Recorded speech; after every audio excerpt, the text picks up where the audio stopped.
Well, welcome to another Bible Truth broadcast by way of Facebook, no, but by YouTube and by sermon audio. Our YouTube address is at 714 Preacher. Our sermon audio address is Tom Gillum Bible Truth, and all one word, all little letters. Have a Bible there today. We're going to complete a little series we started on a set of Psalms, Psalms 59, Psalms 56 through 60. We have entitled them the Miktam Psalms. Some of the old writers call the Psalms God's hymn book. We looked in Psalms 56 at the hymn of God when David was a convict of fear.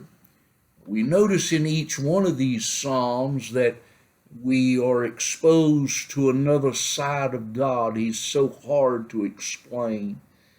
It was in that psalm that we found that God alone is the mighty God. And then in Psalms 57, it was a hymn of God when David was in a cave forsaken. And we had the truth there that God is with us.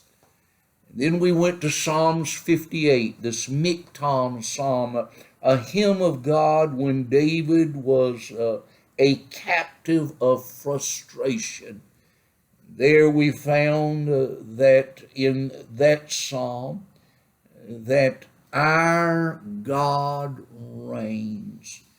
And then on our last broadcast, we looked in Psalms 59, a hymn of God when David was in the confidence of faithfulness, not in his faithfulness to God, but in God's faithfulness to him.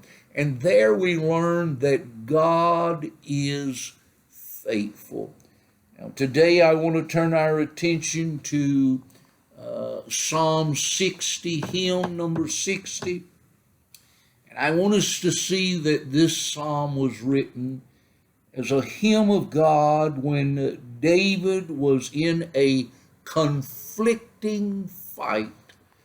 And it is in this psalm that we learn that God is the victory.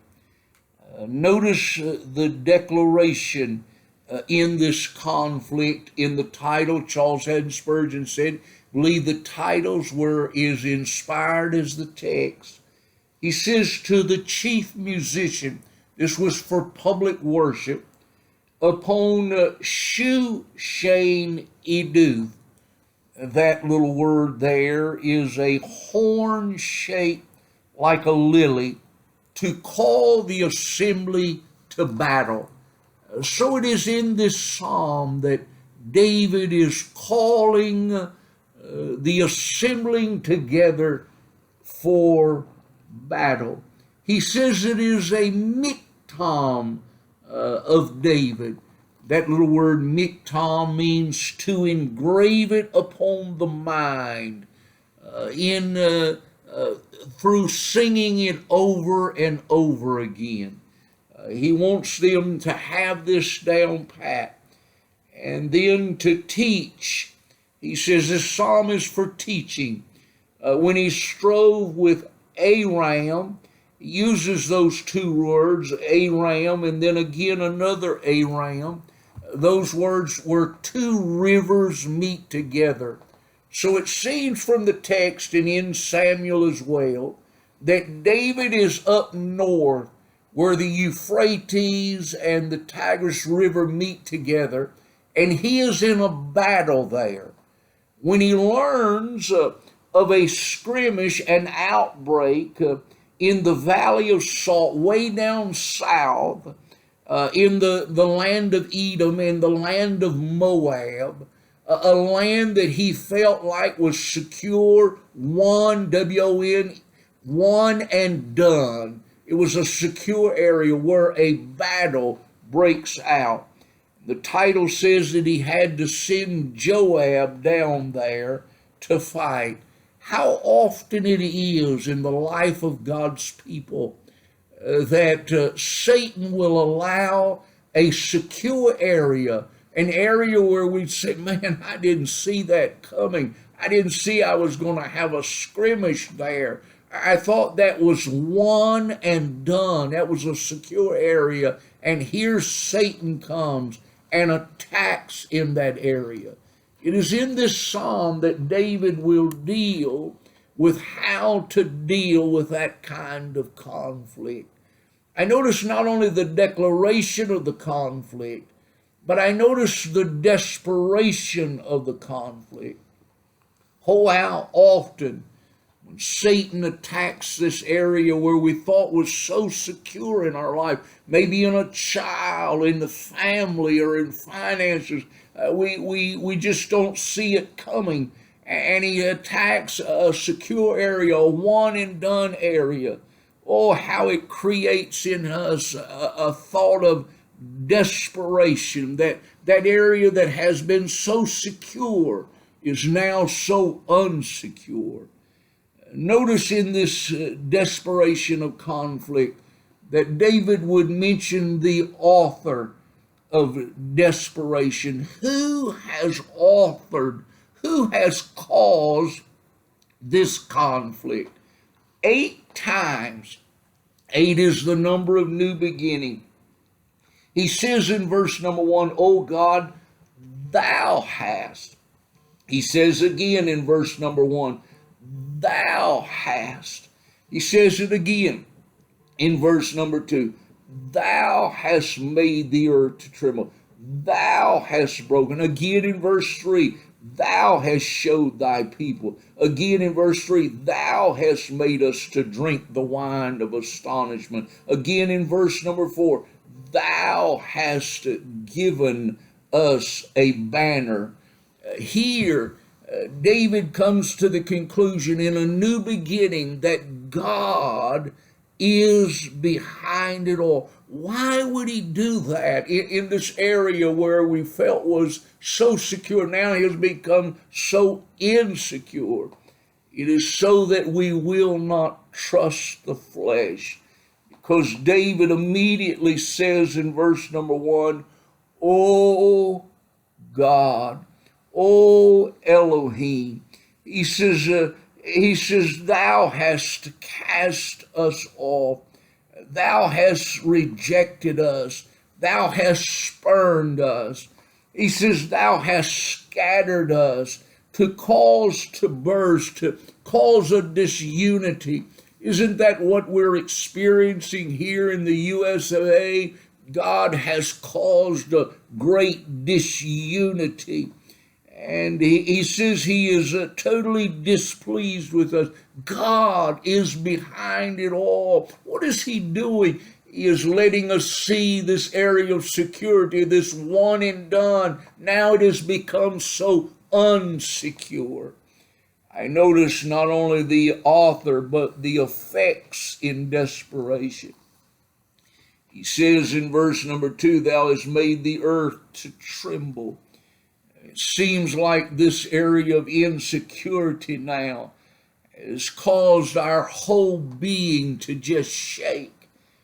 He says in verse number 3, thou hast showed thy people hard things. It seems like the things now are getting so intense, so unstable. He says in verse number 3, he says, thou hast made us to drink the wine of astonishment. He says it seems like we're drunk on wine. We have been drunk on self and the flesh. We feel like that we have ourselves won these battles, and we thought it was so secure, but now God is showing, like he showed David, you probably won that area down there in Moab in your own strength. You didn't win it in my strength, and you think it is secure because you think you are securing that area. He has left them, he says, in astonishment, in awe. We often say, scratching the head while the mouth is open. Isn't that the way it was with Job? He thought it was so secure that those kids, and now they're all gone. He was secure in his wealth, and now it's all gone. I'm sure Job would say, man, I didn't see that coming. I thought that was one and done. And his wife saying, curse God and die. He thought that was so secure, and now it's so insecure. His friends, they were always so close, probably cheered him on, encouraged him in his wealth, and maybe they did business together. I don't know. And now they turned against him. He didn't see any of that coming, that one and done areas in his life. Desperation of conflict. God has caused it all. But I notice the deliverance in this conflict. What are we to do? I notice for David, it is to resort to prayer first and foremost. Oftentimes we will say, well, Christ, we've done everything we know to do. I guess we better pray. No. First and foremost, David immediately in verse number 1 says, oh God.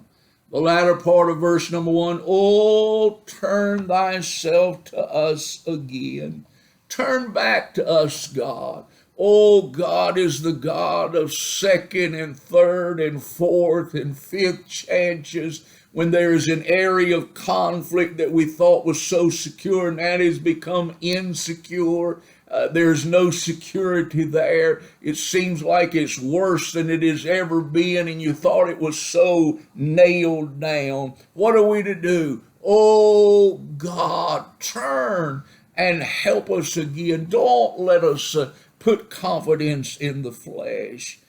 Not only resort to prayer first and foremost, but resort to a place faithfully and fervently. He says in verse number 4, thou hast given a banner to them that fear thee. Those that hold you in high esteem, you have placed them under your banner. I was thinking this morning, if you have the Bible there, in the Song of Solomon, where Solomon is a picture of Christ, and the Shunammite girl is a picture of the church.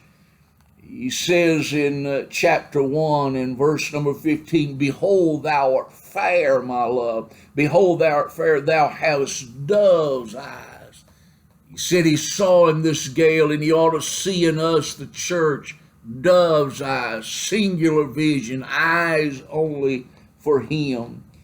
He says in verse number 4 of chapter 2, he brought me down to the banqueting house. The house of wine and praise is that little phrase. And his banner over me, says there in that Psalms, when there is a conflict in an area where you thought was so secure, run under the banner. She says here, his banner over me was love. Middle Eastern kings, whenever they conquered someone, they would bring that back, the goodies that they had won, the people that they won. They'd put them under their flag. The Shunammite girl says, I have been conquered by his love. Matter of fact, says in verse number 5 of chapter 2 of Song of Solomon, he stayed me with flagons, comforted me with apples. They're drinking apple juice. It's not apple wine. It's not intoxicating. And she says, for I am sick of love. That little word sick means to be lightheaded, to be woozy, to be drunk. She said, whoo, I'm just feeling lightheaded. I'm feeling, what are you drunk on? Apple juice? No. She says, I am drunk on his love. She's gotten under that banner. When there is an insecure area that you thought was so secure, run to that banner. She said in verse 6 of chapter 2 of Song of Solomon, his left hand is under my head, and his right hand doth embrace me. seems to be a position of dancing. It is a position of intimacy. I remember an old preacher years ago, he says, it's all right to dance with your wife at the house, but you ought to pull the shades down before you do. Or whenever there is an area of conflict in an area where you thought was so secure, run to him, a place of faithfulness and fervency. Get closer to him today. I notice also there is the determination from the conflict back in Psalms 60. Rejoice in who he is. He says in verse 6, God has spoken in his holiness. I will rejoice. David begins to rejoice in what God is saying, begins to rejoice in the book. When there is a conflict in an area that you thought was one and done, it was so secure. He says, get to the book. Get to the book. So many go to this doctor and this psychiatrist and take this pill. Get in the book. Get in the book. Oh, rejoice in who he is. I notice he says not only rejoice in who he is, but reject what you think is yours.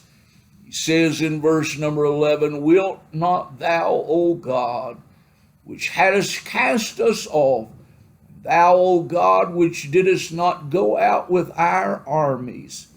He says, we that have trusted in the flesh, begin to name the things that you think is mine. So often we say, that's my house, that's my car, that's my children, that's my grandchildren. If they belong to us, we're obligated for their upkeep and their outcome. I'm reminded often over the years, God's given us about 9 cars. Every time, give them back to him. And if I could put his name on the title in Georgia, I would. But when they break down, as I have had cars to break down before, one time a old Cadillac I had, someone had given it to me. Engine blowed up. It was a blessing to be able to go outside the mechanic, lift my head to God and say, God, your Cadillac's broke down. You're going to need about $4,000 to fix your Cadillacs. It's not mine. If it was mine, I'd be obligated for the outcome. You say you're crazy. Crazy I may be, but in just a few minutes, God had the money there to fix his Cadillac. And reject what you think is yours. Because if it is yours, you're obligated for its upkeep and its outcome. God is the victory, not self, but God is the victory.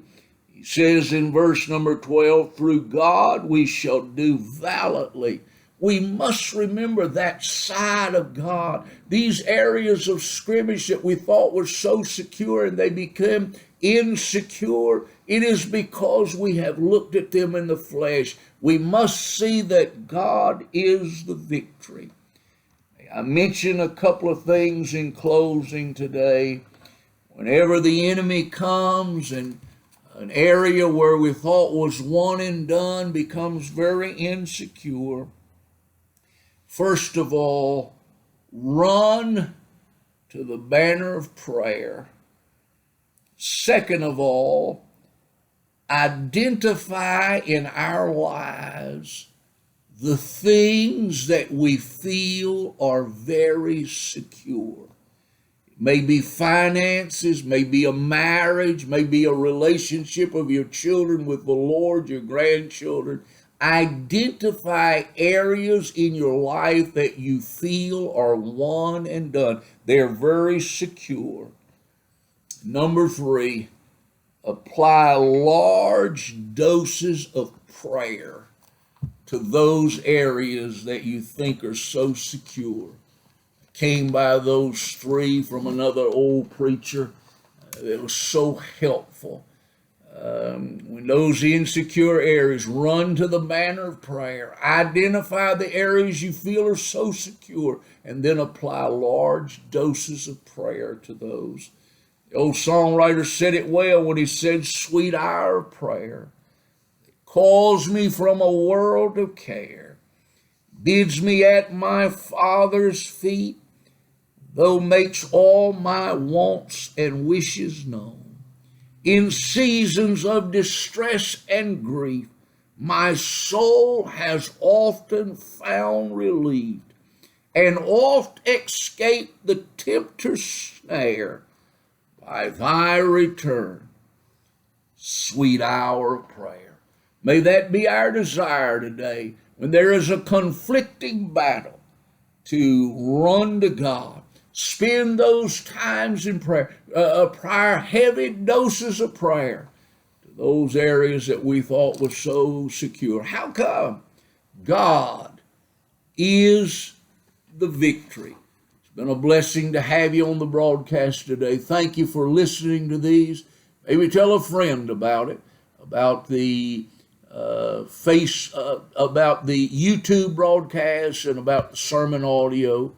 And also remember, we do have a website, tomgillum.com. Thanks for listening today.